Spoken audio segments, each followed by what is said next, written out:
Yo, Elena Ríos, de 42 años, pastora evangélica en Guadalajara, Jalisco, confieso que, en un acto de fervor ciego, intenté exorcizar una imagen de la Virgen de Guadalupe. Yo la veía como pura idolatría, un portal para el demonio y una blasfemia contra el Dios vivo. Mi fe radical sería brutalmente puesta a prueba cuando mi hijo, Mateo, al borde de la muerte, suplicaría por la Madre del Cielo, algo que yo consideraba la más pura herejía. Mis oraciones fallarían, y entonces, un milagro inexplicable de la Virgen de Guadalupe nos impactaría a todos. Esa aversión no surgió de la nada, fue meticulosamente cultivada desde mi más tierna infancia, en el seno doctrinal de la Asamblea Triunfante de Cristo. Allí, cada sermón, cada estudio bíblico, era un martillazo contra lo que llamaban idolatría mariana. Aprendí que la Virgen de Guadalupe no era más que un ídolo, un subterfugio demoníaco para desviar a los fieles del verdadero camino. Mis padres, fervorosos servidores de la fe, eran pilares de esta doctrina en casa, reforzando la idea de que los católicos estaban ciegos, engañados por rituales e imágenes que abrían puertas al mal. Crecí inmersa en esa verdad, con la convicción de que combatir a la Virgen de Guadalupe era un mandamiento divino, una guerra espiritual contra el propio demonio. Desde temprano, esta doctrina se arraigó en mí como una mala hierba, sofocando cualquier rastro de tolerancia. Yo veía la idolatría por todas partes, y la Virgen de Guadalupe para mí, era la personificación de ese engaño demoníaco. Recuerdo que, de niña, me negaba a entrar a casas de vecinos católicos si había una imagen de la Virgen visible, sintiendo un escalofrío. Mi corazón infantil, ya tomado por el fanatismo, sentía la misión de alertar, de desenmascarar, lo que creía ser un culto demoníaco. Cada rosario, cada procesión, era un ultraje a mi fe, una invitación abierta al mal. Me sentía una pequeña guerrera, lista para combatir cualquier vestigio de esta herejía mariana. Mi adolescencia no fue diferente. La llama del fanatismo, que ardía desde la infancia, se transformó en un incendio incontrolable. En el templo principal de la Asamblea Triunfante de Cristo, mi fervor era notado, y pronto me convertí en líder de jóvenes. Con esa posición, mi voz contra la idolatría ganó eco y autoridad. Organizaba campañas y charlas, verdaderas vigilias de liberación, donde el Pres Munasteam, Mesti, objetivo principal era siempre el mismo: la Virgen de Guadalupe.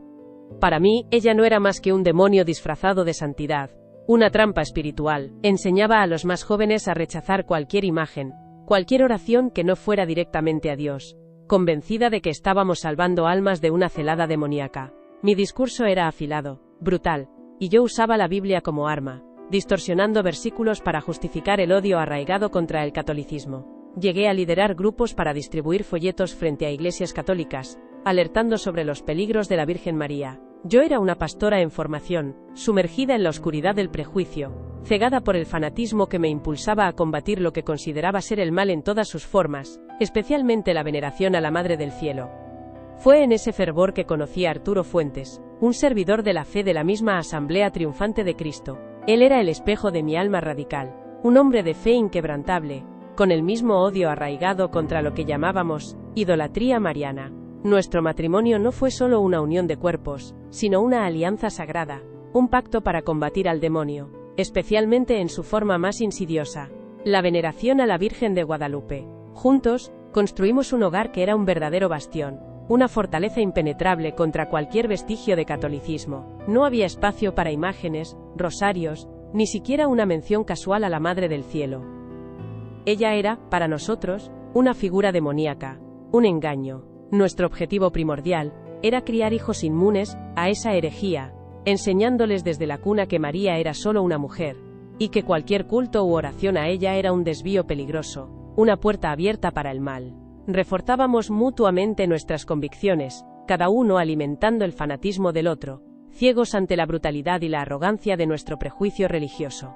Nuestra casa era un santuario de pureza evangélica, donde la Madre del Cielo era una enemiga a ser combatida. Mi púlpito no era un mero estrado, sino un auténtico campo de batalla. Cada sermón era una ofensiva brutal contra la idolatría mariana. Con la Biblia en mano, denunciaba a la Virgen María como un engaño, una manifestación demoníaca, que desviaba a los fieles del verdadero Dios. Mi voz, antaño suave, se convertía en un trueno de santa indignación, advirtiendo sobre los peligros de inclinarse ante imágenes sin vida, a las que tildaba de muñecos y puertas abiertas al infierno. Llevaba esta guerra espiritual a las calles, a las plazas, confrontando directamente a los devotos de María. Recuerdo interrumpir procesiones, alzar mi voz por encima de los cánticos, clamando que la Virgen de Guadalupe no era la Madre del Cielo, sino una farsa del demonio. Sentía una feroz urgencia, una convicción inquebrantable, de que estaba cumpliendo un mandato divino, liberando almas de la oscuridad. Mi aversión a la veneración mariana era tan profunda que cualquier señal de devoción era una llamada al enfrentamiento. Fue en este contexto que una pequeña imagen de la Virgen de Guadalupe de yeso apareció inesperadamente en nuestra casa. No sé cómo ni quién la trajo, tal vez una tía católica de visita, o un regalo olvidado. Pero allí estaba ella, serena, en un rincón de la sala, como un desafío directo a mi fe. Para mí, no era yeso, sino una puerta abierta, un portal a la idolatría que tanto combatía. Sentí un escalofrío, una repulsa visceral. Aquella figura, con su manto azul, era la personificación del engaño, el rostro del demonio que había jurado expulsar. Mi mente, ya inflamada por años de adoctrinamiento, no veía una santa, sino un espíritu maligno al que confrontar, una herejía que purificar. La convicción era irrefutable. Aquel ídolo necesitaba ser exorcizado, y yo, la pastora Elena Ríos, era la única que podía hacerlo. Mi mente entró en ebullición, un horno de convicciones forjadas por años de adoctrinamiento en la Asamblea Triunfante de Cristo. No había duda, necesitaba actuar. Comencé una búsqueda frenética en la Biblia, versículo tras versículo, para justificar lo que mi corazón ya clamaba como un mandamiento divino. No te harás imagen, ni ninguna semejanza. Huid de la idolatría. No tendrás dioses ajenos delante de mí. Cada pasaje era un refuerzo, un arma afilada en mis manos. Arturo, mi esposo y compañero de fe, percibió mi agitación. Al ver la imagen, su rostro se endureció con la misma repulsa. Es un espíritu inmundo, Elena, sentenció él, confirmando mi convicción. Necesitamos librar nuestra casa de esta abominación. Juntos, transformamos la sala en un campo de batalla espiritual. El ambiente se cargó, pesado.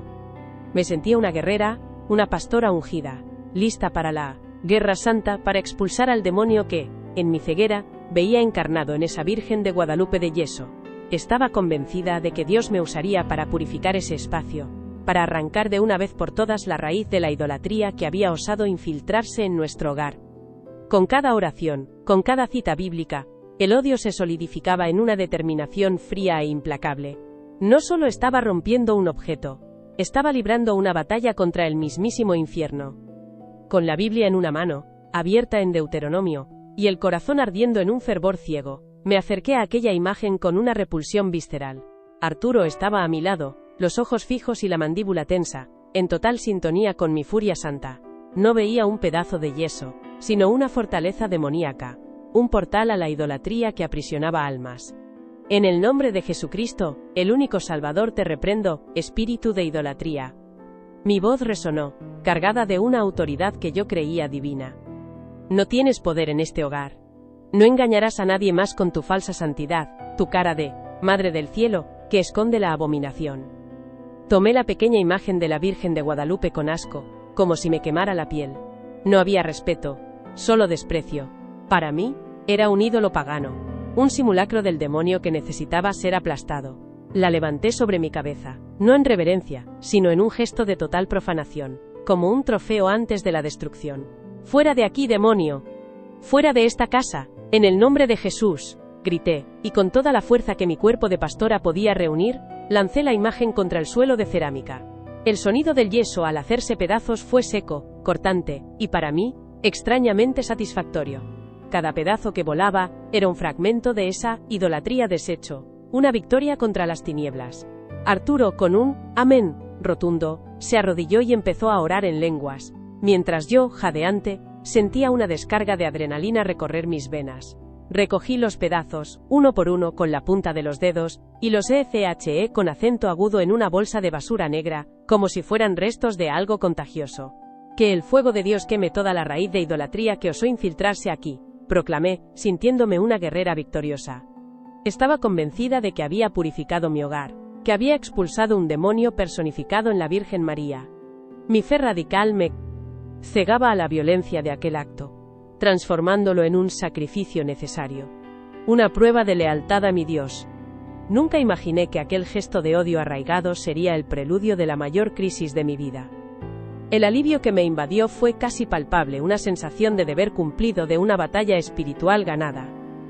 Arturo me abrazó fuerte, sus ojos humedecidos por una alegría que reconocí como la unción divina misma. Gloria a Dios, Elena. El Señor nos usó para purificar este lugar, para expulsar al demonio de la idolatría que intentaba instalarse en nuestro hogar, susurró.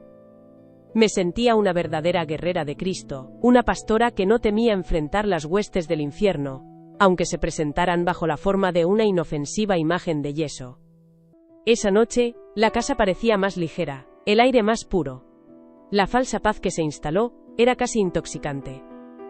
Celebramos con oraciones de gratitud y alabanzas, convencidos de que habíamos sellado un pacto aún más profundo con Dios. Nuestras convicciones antimarianas, antes solo doctrina, ahora eran una experiencia vivida, un triunfo tangible. Cada pedazo de aquella Virgen de Guadalupe de yeso, ahora en la basura, representaba una mentira desenmascarada, un engaño del enemigo deshecho. Nunca más permitiremos que la idolatría entre en nuestra casa, Arturo, afirmé, con una certeza que rayaba en la arrogancia. Él asintió, con el mismo brillo fanático en los ojos. Estábamos en perfecta sintonía, dos pilares de una fe que considerábamos inquebrantable, blindados contra cualquier engaño católico. Nuestros hijos Mateo y Sofía, con sus ojos bien abiertos por la curiosidad infantil, presenciaron cada astilla de aquella imagen. Para ellos, Arturo y yo transformamos el acto en una lección de fe, una demostración viva de la victoria de Dios sobre la idolatría. ¿Vieron, mis amores? El demonio no tiene poder aquí. Esa Virgen de Guadalupe es una mentira, una trampa del enemigo para alejar a las personas del verdadero Jesús, expliqué, con la voz firme y llena de convicción. Arturo reforzaba, describiendo la imagen como un ídolo pagano que aprisionaba almas y robaba la gloria de vida solamente a Cristo. Aquella escena brutal no los impactó como un acto de violencia, sino como un espectáculo de liberación espiritual. Ellos absorbieron cada palabra, cada gesto, y la semilla del odio mariano fue plantada profundamente en sus corazones. A partir de aquel día, el catolicismo, antes solo una palabra distante, se convirtió en el enemigo a combatir. De pequeños observadores, se convirtieron en nuestros guerreros infantiles, listos para repudiar cualquier mención a la Madre del Cielo, convencidos de que aquello era el camino hacia la salvación y la pureza de nuestra fe. Mi orgullo de pastora solo aumentaba. La falsa paz que siguió a la destrucción de aquella imagen me impulsó a una nueva fase de fervor, o como hoy entiendo, de un fanatismo aún más peligroso. Me sentía ungida, una verdadera guerrera de Cristo, que había enfrentado y vencido al demonio de la idolatría en mi propio hogar. Esa victoria me dio una audacia que jamás imaginé poseer, transformándome en una cruzada pública contra todo lo que consideraba herejía mariana. Mis predicaciones, antes ya contundentes, se volvieron virulentas, llamas que yo creía del Espíritu Santo, pero que hoy veo como fuego de un odio arraigado. Desde el púlpito del templo principal de la Asamblea Triunfante de Cristo, yo denunciaba con vehemencia la idolatría católica, señalando a la Virgen de Guadalupe como un engaño demoníaco, una reina del cielo pagana que desviaba la adoración debida solamente a Jesús. Usaba versículos bíblicos fuera de contexto, distorsionándolos para justificar mi campaña. Mis acciones no se limitaban al púlpito, yo buscaba la confrontación directa. Arturo y yo organizábamos vigilias de liberación en mercados, plazas públicas o incluso frente a iglesias católicas, usando megáfonos para desenmascarar a la Virgen de Guadalupe. Me sentía una profetisa, una Juana de Arco evangélica, lista para la batalla espiritual. Mi imagen de pastora guerrera crecía, y me sentía orgullosa de ello. Ese año, la celebración de la Virgen de Guadalupe en la plaza central de Zapopan se sintió como un desafío personal, una afrenta directa a mi fe. Veía las flores, las velas, las oraciones, y en cada uno de esos gestos, vislumbraba la más pura idolatría, un culto demoníaco disfrazado de devoción. Mi alma de pastora hervía con una santa indignación, y sabía que no podía quedarme callada. Arturo y yo, acompañados de un grupo de servidores de la fe de la Asamblea Triunfante de Cristo, nos posicionamos estratégicamente. Llevaba un megáfono, no para alabar, sino para denunciar. Cuando la procesión se acercó, con Folien, la imagen de la Virgen de Guadalupe en un anda ricamente adornada, Sentí un escalofrío de repulsión. Era la Madre del Cielo, que tanto combatía, ahora allí, expuesta a la adoración de miles. Mi corazón latía fuerte, no de miedo, sino de una furia que yo creía, era el fuego del Espíritu Santo. Pueblo de Dios, no se dejen engañar. Mi voz resonó, distorsionada por el megáfono, cortando el silencio reverente de la procesión. Esto es idolatría. Esa imagen es un ídolo pagano, un demonio que roba la gloria de Jesucristo, el único Salvador. La multitud se detuvo, impactada. Algunos católicos gritaban, otros lloraban, pero yo estaba ciega a su dolor. Con una botella de agua con sal y aceite que yo había preparado, creyendo que era un antídoto contra el mal, avancé. En nombre de Jesús, te reprendo, espíritu de engaño, grité, y con un gesto violento, lancé el líquido sobre la imagen de la Virgen de Guadalupe. El agua escurrió por el manto azul, y para mí, era un acto de purificación, de exorcismo público. La multitud estalló en una mezcla de furia y desesperación. Algunos intentaron alcanzarme, pero Arturo y los hermanos formaron una barrera. Me sentía victoriosa, una guerrera de Cristo, que había profanado un ídolo en plaza pública. Mi reputación de enemiga acérrima de la Madre del Cielo estaba sellada, y me enorgullecía de ello. Poco sabía que aquel acto de odio arraigado sería el último antes de que la vida me presentara la mayor de las pruebas. Tras el tumulto en la plaza, una euforia peligrosa se apoderó de mí. Aquel acto de profanación pública solidificó mi imagen de pastora guerrera. La congregación me ovacionaba, mis hermanos de fe me veían como una heroína que no temía al demonio. La falsa paz que se instaló en mi hogar y en mi alma era casi intoxicante. Me sentía blindada, ungida, invencible. Mi odio contra la Madre del Cielo ya no era solo doctrina. Era una bandera izada en triunfo. Estaba convencida de que habíamos sellado un pacto aún más profundo con el Altísimo, y que ninguna fuerza del mal podría tocarnos. En ese período de calma engañosa, de una seguridad forjada en fanatismo, fue que los primeros indicios comenzaron a aparecer. Señales tan sutiles, tan fáciles de desechar, que yo, en mi ceguera espiritual, las ignoré por completo. Mateo, mi hijo menor, siempre tan lleno de vida, empezó a presentar un cansancio inusual. Una tos seca y persistente, que atribuía al clima seco de Guadalajara o a cualquier virus infantil. Estaba más pálido, comía menos, y sus ojos, antes tan brillantes, parecían arrastrar una sombra. Arturo también lo notó, pero como yo, lo minimizó. Es cosa de niños, Elena. Pronto se le pasa, me decía, y yo asentía, absorta en mis victorias espirituales. Nunca imaginé que esos pequeños desvíos de la normalidad serían los primeros susurros de una tormenta que desmantelaría todas mis certezas. Mateo no solo tosía, jadeaba, un sonido gutural que rasgaba la noche. La palidez dio paso a un color grisáceo, y sus ojos ardían en fiebre, un fuego que consumía su pequeño cuerpo. Ya no era un virus infantil. Era algo maligno, creciendo dentro de mi hijo. Yo, la pastora que exorcizaba imágenes y combatía al demonio con uñas y dientes, empecé a sentir un escalofrío en la espalda que ninguna unción lograba calentar. Arturo y yo intensificamos las oraciones, los ayunos. Pasábamos noches en vela, imponiendo las manos sobre Mateo, clamando por curación divina. Reprendido sea todo espíritu de enfermedad, yo clamaba, convencida de que era otra batalla espiritual.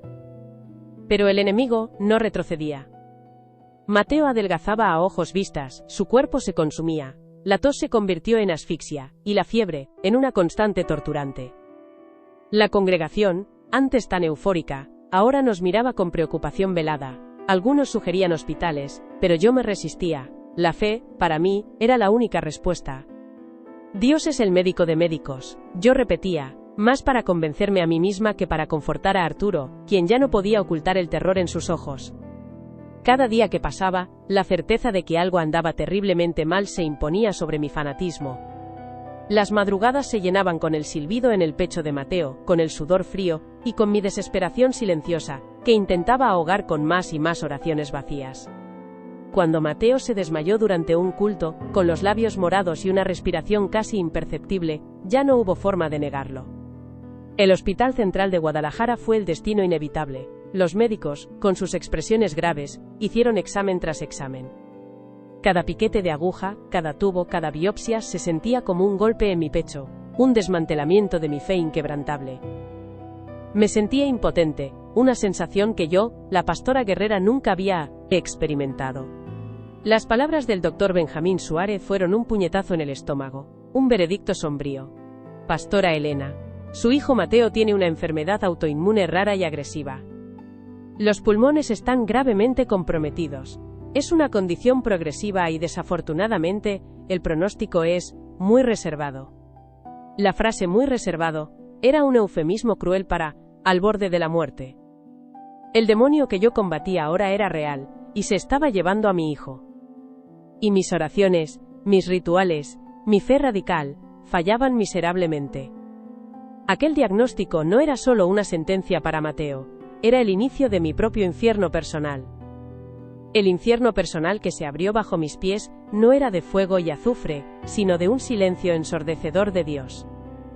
En el Hospital Central de Guadalajara, entre el olor a antisépticos y el constante bip bip de los aparatos, Arturo y yo nos aferramos a cada promesa, a cada versículo, con una ferocidad desesperada. Yo imponía mis manos sobre el pecho delgado de Mateo y clamaba, en nombre de Jesús, espíritu de enfermedad, sal fuera.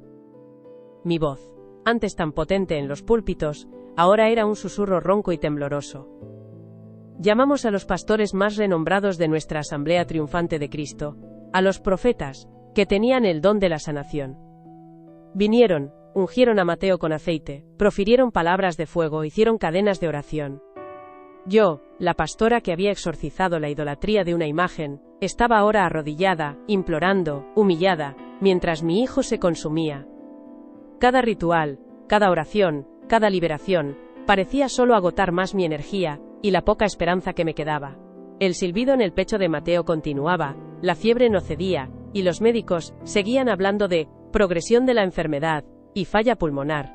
La fe que yo predicaba con tanta convicción se estaba mostrando impotente. Me preguntaba, ¿dónde está el Dios que me usó para derribar gigantes? ¿Por qué no escucha el clamor por mi propio hijo? La respuesta no llegaba, el fracaso de nuestros rituales se hacía más evidente. La congregación comenzó a alejarse, a susurrar. ¿Habrá pecado oculto? La fe de la pastora no es suficiente. Las preguntas me carcomían por dentro. Yo, que me consideraba una guerrera de Dios, estaba de rodillas, derrotada. La desesperación me tragaba, y el fracaso de mi fe era absoluto. El aire en la habitación del hospital era denso, cargado de desesperación. Mateo, mi pequeño, apenas se movía. Yo, Elena Ríos, la pastora que había desafiado al demonio en la plaza, estaba allí, postrada, mi voz ronca de tanto clamar a un Dios que parecía sordo. Mis oraciones eran ecos vacíos en el abismo de mi alma. Arturo, a mi lado, sostenía la manita fría de Mateo, con los ojos anegados. Fue entonces, en medio del silencio opresivo, que Mateo abrió los ojos. Una mirada turbia, distante. Intentó hablar, y un silbido doloroso escapó de su garganta. Arturo y yo nos inclinamos, tratando de descifrar el susurro. «Hijo, ¿qué quieres? ¿Agua? Dile a mamá», murmuré. Tosió, y luego, con una fuerza que parecía venir de algún lugar más allá de su cuerpo exhausto, logró articular las palabras. «Madre del cielo». La voz era casi inaudible, pero las palabras me golpearon como un rayo. Mi propio hijo, criado bajo la más rigurosa doctrina antimariana, estaba pidiendo por la Madre del Cielo. Se me heló la sangre. Esas palabras eran la máxima herejía, la idolatría que yo había combatido con tanto fervor. Era un golpe más devastador que cualquier diagnóstico médico. Era una traición a mi fe, a mi vida. No, Mateo, no digas eso. Es el demonio intentando tentarte, hijo. Intenté intervenir. Pero él no me escuchó. Sus ojos, fijos en algún punto más allá de mí, parecían buscar algo, a alguien. Madre del cielo, repitió, con aún más urgencia, una lágrima resbalando por su sien pálida. Era un ruego desesperado, puro, que venía del alma de un niño que ya no tenía a dónde ir. Estaba pidiendo por aquella a quien yo había enseñado a odiar. La imagen que yo había profanado en la plaza, ahora era la única esperanza en la boca de mi hijo. Estaba paralizada, dividida entre el amor avasallador por mi hijo y el odio arraigado por aquello que él clamaba. La desesperación se transformó en un terror gélido. Mis creencias, mis rituales, mis oraciones, todo había fallado, y ahora mi hijo me confrontaba con la idolatría que yo había jurado destruir. Elena estaba hecha pedazos. La súplica de Mateo por la Madre del Cielo había desgarrado el último velo de su convicción. Mi mundo, mi fe, mi identidad como pastora, se desmoronaban en una avalancha de herejía y desesperación. Esa frase, pronunciada por mi propia sangre, fue el golpe final. El odio arraigado que yo sentía por la Virgen de Guadalupe ahora se volvía contra mí, consumiéndome por dentro. Yo, la mujer que había levantado un púlpito contra la Reina del Cielo, estaba ahora ante el abismo. Mi hijo, la prueba viviente de mi fracaso, pedía por ella. Era una crueldad divina, una ironía tan amarga que me quemaba la garganta. Me sentía traicionada por mi propia fe, abandonada por un Dios que parecía haberme usado solo para humillarme. La pastora guerrera ya no existía. Solo quedaba una madre desesperada, de rodillas, sin respuestas. Mientras me hundía en ese abismo de desesperación, una figura silenciosa se acercó a la cama de Mateo. Era una enfermera, pero diferente a las demás. Sus ojos, de un castaño profundo, irradiaban una paz que yo no había visto en semanas. No traía medicamentos, ni gráficos. Solo una mirada serena y una sonrisa suave. «Pastora Elena», dijo, su voz suave como un bálsamo, «soy hermana Clara». Vi lo que pidió su hijo. La Madre del Cielo escucha a los corazones puros. Mi cuerpo se tensó. Una hermana. ¿En mi infierno personal Dios me enviaba a una católica? Pensé que era otra prueba del demonio, pero el agotamiento era tal que la rabia no encontraba fuerza. Ella no me juzgó, no predicó, solo extendió la mano hacia Mateo, y sus dedos tocaron su frente febril con una delicadeza que me desarmó. No pierda la esperanza, Elena. La fe mueve montañas, y el amor de una madre, más aún. Sus palabras, sencillas, pero cargadas de una compasión genuina, fueron la primera gota de agua en mi desierto. La compasión de la hermana que no me juzgaba, solo me miraba con ojos maternales, comenzó a corroer mi muralla de fanatismo, ladrillo por ladrillo. Ella sostenía la mano de Mateo, y un calor extraño, inexplicable, emanaba de ella, contrastando con el frío de mi alma. Mi hijo se estaba muriendo, y mis oraciones evangélicas, mis rituales de exorcismo, fallaban miserablemente. Ese nombre, Madre del Cielo, era lo único que pedía, la última esperanza en sus labios infantiles. En un acto de desesperación impensable para la pastora que yo había sido, entre el bip-bip monótono de los aparatos y el suspiro casi imperceptible de Mateo, un susurro ronco y tembloroso escapó de mis labios secos. No era fe, era un trato silencioso, casi un desafío a la figura que tanto había odiado. Si existes, Madre del Cielo, salva a mi hijo. El peso de la herejía de toda una vida y el amor abrumador de madre colisionaron violentamente, desgarrando el velo de mi fanatismo en 1000 pedazos. Yo, la pastora que exorcizaba imágenes de la Virgen María, le estaba implorando a ella. En aquel instante de desesperación absoluta, la habitación del hospital, antes fría y estéril, fue inundada por una luz que no era de este mundo. Una luz suave, azulada, que palpitaba con un brillo cálido y reconfortante, disipando las sombras y el olor a antiséptico. Mis ojos, acostumbrados a la oscuridad de mi propia ceguera espiritual, fueron forzados a abrirse a algo que desafiaba todo mi adoctrinamiento. En el centro de aquella luminosidad etérea, se materializó una figura femenina. No era una imagen de yeso, sino vida, presencia. Una mujer morena, joven, con rasgos delicados, envuelta en un manto de un azul tan profundo que parecía contener el propio cielo. Su expresión era de una serenidad y un amor maternal que yo jamás había visto. No hubo palabras, no hubo truenos, solo una paz inexplicable que invadió el ambiente, una quietud que silenció el bip-bip de los aparatos y el tumulto de mi alma. El odio arraigado, la convicción de idolatría y demonio que yo cargaba como un escudo comenzó a disolverse, no en fe, sino en una reverencia forzada, una sumisión instintiva a aquella presencia irrefutable, la Madre del Cielo, que yo exconjuraba, que había tachado de manifestación demoníaca, estaba allí, real, irrefutable, flotando sobre el lecho de Mateo, desarmándome con su simple existencia. La alegría y el terror se mezclaban en el alma de Elena Ríos, la prueba viviente de que sus convicciones estaban en ruinas. Los médicos, antes escépticos, ahora se inclinaban sobre Mateo con una mezcla de perplejidad y fascinación. El doctor Benjamín Suárez, jefe del equipo pediátrico, meneaba la cabeza, murmurando términos como remisión espontánea atípica y evolución clínica inexplicable. Los exámenes de imagen mostraban una reversión drástica del cuadro. Los focos inflamatorios en los pulmones estaban en retracción acelerada.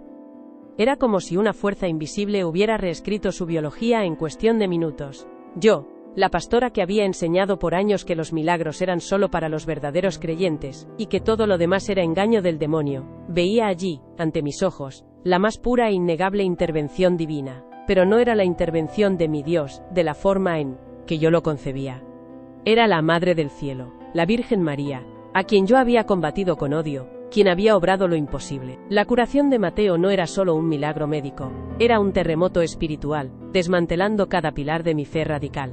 Aquel ser que yo había intentado exorcizar de tantos corazones, ahora era la salvadora del mío. El shock era abrumador, la humillación, profunda. Mi mente giraba en un torbellino de culpa y gratitud, de miedo y una naciente y aterradora esperanza. La curación de Mateo era la prueba de que yo estaba equivocada, brutalmente equivocada sobre todo. Mi identidad, antes tan sólida e inquebrantable como pastora fervorosa de la Asamblea Triunfante de Cristo, ahora era un castillo de arena desmoronándose bajo la marea de la verdad. La hermana Clara, con su serenidad inquebrantable, se sentaba a mi lado en la banca del hospital, su presencia un bálsamo inesperado en medio de mi tormento.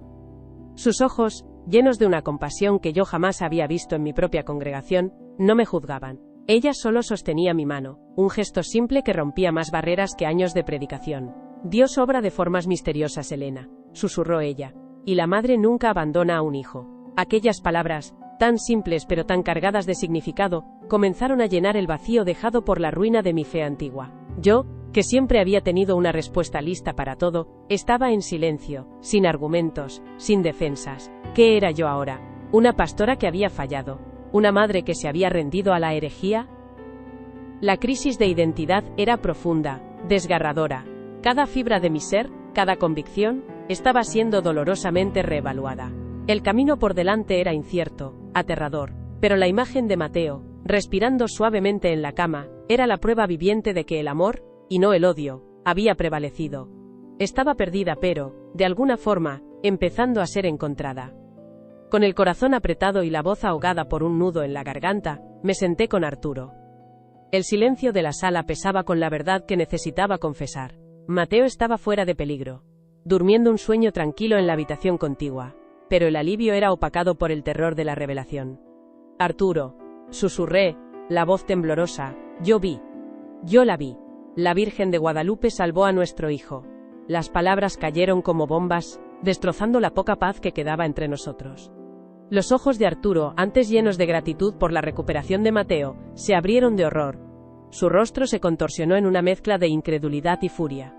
Elena, estás delirando. ¿Qué es eso que estás diciendo? Es una tentación del demonio. Un engaño satánico para alejarte de la verdad. Estás blasfemando. Su voz se elevó, rasgando el aire. Vi el pavor en sus ojos, el mismo pavor que yo misma sentía al pronunciar el nombre de la Virgen María. Él, el hombre que predicaba conmigo, que me apoyaba en cada campaña contra la idolatría, no podía aceptarlo. Para él, era la prueba final de que yo estaba poseída. La discordia rasgó el hogar, transformándolo en un campo de batalla donde las armas eran palabras cargadas de dolor y fanatismo. ¿Cómo puedes decir eso después de todo lo que predicamos? ¿Después de todo lo que enseñamos a nuestros hijos sobre la abominación de las imágenes? ¿Dónde está tu fe, Elena? Estás entregando el alma de Mateo al demonio con esa herejía. Arturo gritaba, los puños cerrados, incapaz de comprender el milagro que yo había presenciado. Él veía solo la apostasía, la traición de todo lo que construimos. Yo intentaba explicar la luz, la paz, la cura inexplicable de Mateo, pero él me interrumpía con versículos bíblicos sobre la condena de la idolatría, sobre los espíritus engañadores. Cada palabra suya era una puñalada, un recordatorio de mi propio pasado, del odio que yo misma había cultivado. La noticia como pólvora se extendió por la congregación. No tardaron en venir a confrontarnos los primeros servidores de la fe, luego los diáconos, y finalmente el pastor presidente. La versión de Arturo, la de que yo estaba bajo un fuerte ataque demoníaco y delirando, era la que prevalecía. La congregación, antes mi base de apoyo, mi rebaño, reaccionó con shock y repulsión. Yo, Elena Ríos, la pastora fervorosa, la mujer de Dios que lideraba campañas contra la idolatría mariana, me convertí en blanco de escrutinio y condena pública. Los susurros se transformaron en acusaciones abiertas. Fue engañada. El demonio la cegeó con acento agudo. Es una blasfemia contra el Espíritu Santo. Mi imagen, antes venerada como ejemplo de fe inquebrantable, se desmoronó en pedazos. La caída fue brutal. De pastora a paria, de líder a hereje. Fui expulsada, no con palabras de consuelo, sino con acusaciones de herejía y posesión demoníaca. Mi conversión sería dolorosa y pública, un sacrificio de todo lo que conocía, de cada amistad, de cada lazo familiar construido sobre la roca de la fe evangélica. Estaba siendo despojada de mi identidad, de mi propósito, de mi lugar en el mundo. El precio del milagro de Mateo era la ruina de mi vida como la conocía. Pero, al mirar a mi hijo, que ahora sonreía y jugaba, una certeza, aunque aterradora, empezaba a formarse. El amor de la Madre del Cielo era más grande que cualquier condena terrenal. Y yo, Elena Ríos, estaba dispuesta a pagar el precio. Mis pasos, antes firmes en el púlpito evangélico, ahora vacilaban. Ya no se dirigían a grandes templos, sino a una pequeña capilla del Sagrado Corazón, casi oculta. Cada paso era un acto de valentía, una afrenta a mi pasado, una confesión silenciosa de que todo lo que había predicado era una mentira. El miedo a ser reconocida, a ser juzgada, era palpable. Yo, Elena Ríos, la pastora que había liderado campañas contra la idolatría, estaba allí, al borde de un precipicio de fe desconocida. Al entrar en la capilla, un silencio reverente me envolvió. El aroma de incienso, antes asociado a rituales demoníacos, ahora parecía purificar el aire. Vi las imágenes, las mismas que había condenado, pero ahora no me causaban repulsión. Había algo de sereno en ellas. Encontré al padre Ricardo, un sacerdote de ojos bondadosos y voz tranquila, que me escuchó sin juzgarme. Allí, en el confesionario, derramando años de odio, de prejuicio, de adoctrinamiento fanático, sentí que un peso gigantesco se quitaba de mis hombros. Confesé cada acto sacrílego, cada palabra ofensiva, cada vez que llamé a la Virgen de Guadalupe demonio e idolatría. Las lágrimas corrían, lavando no solo mi rostro, sino mi alma. El bautismo católico fue un renacimiento. El agua que tocó mi frente no solo lavó los pecados, sino también las penas, el fanatismo, la ceguera espiritual. Fue un sello, una promesa de un nuevo camino, un compromiso con la verdad que había encontrado en el lecho de muerte de mi hijo. La devoción mariana, que antes era anatema, se convirtió en mi refugio, mi nueva fuente de fuerza. Nunca imaginé que un día yo, Elena, estaría rezando el rosario. Pero cada Ave María, cada misterio meditado, era un bálsamo para el alma herida, una oración sincera a la acción Madre del Cielo, que había intercedido por mí a Mateo. Descubrí una paz que nunca había conocido en mi fanatismo evangélico. No era la euforia momentánea de los cultos, sino una quietud profunda, una certeza que venía del corazón. La Madre del Cielo, a la que combatí con tanto fervor, a la que había tachado de manifestación demoníaca, ahora era mi intercesora, mi guía, un faro en medio de la tormenta de mi conversión. En nuestro nuevo hogar, un pequeño altar floreció, un santuario de paz. En el centro, la imagen de la Virgen de Guadalupe, la misma que había combatido con tanto odio, ahora reinaba soberana. Mateo, mi milagro particular, recuperado y lleno de vida, me acompañaba en esta nueva jornada. Él era el eslabón vivo y constante de aquella transformación, la prueba irrefutable de que el amor de la Virgen de Guadalupe es capaz de desmantelar las convicciones más arraigadas y curar las heridas más profundas, tanto del cuerpo como del alma. Su manita en la mía, mientras encendíamos una vela a los pies de la imagen de la Virgen, era la oración más pura. La vida era incierta, pero la paz que sentía al lado de la Virgen, y con mi hijo curado, era un tesoro que jamás cambiaría por nada en este mundo. Las cicatrices de la despedida de mi antigua vida, de la iglesia que me crió, aún ardían. Cada mirada de condena, cada puerta cerrada, era un recordatorio de lo que perdí.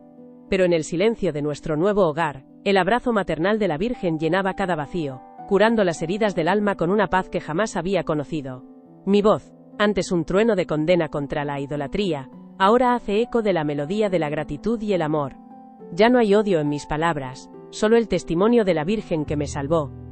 Ante las miradas de juicio, respondo con la paz que ella me dio, un mensaje de perdón y reconciliación, no de confrontación.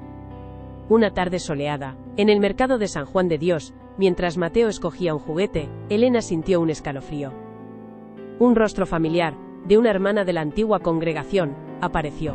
Sus ojos, antes llenos de cariño, ahora portaban una mezcla de asombro y condena. Su mirada era un espejo del pasado de Elena, un gélido recuerdo de la pastora que fue. La paz de la Madre del Cielo, sin embargo, la envolvió. Aquella mirada no la inmutó.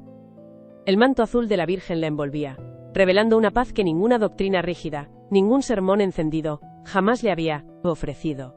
Descubrió que la devoción no era idolatría vacía, sino un camino profundo hacia el amor de Cristo, a través de la Madre. Cada Ave María era un bálsamo para el alma herida, un lazo inquebrantable con lo divino, una verdad que la liberaba. Santa María de Guadalupe, ruega por nosotros. Esa súplica, antes un anatema, ahora era el bálsamo de su alma. Rogaba por Mateo, por ella, por cada corazón herido por la doctrina del odio que un día predicó. Pedía que el manto azul de María envolviera a todos, disipando la oscuridad que la cegueó con acento agudo. Que la intercesión de la Madre del Cielo alcanzara a los que aún la juzgaban, revelando la paz que solo ella podía ofrecer, una verdad que libera.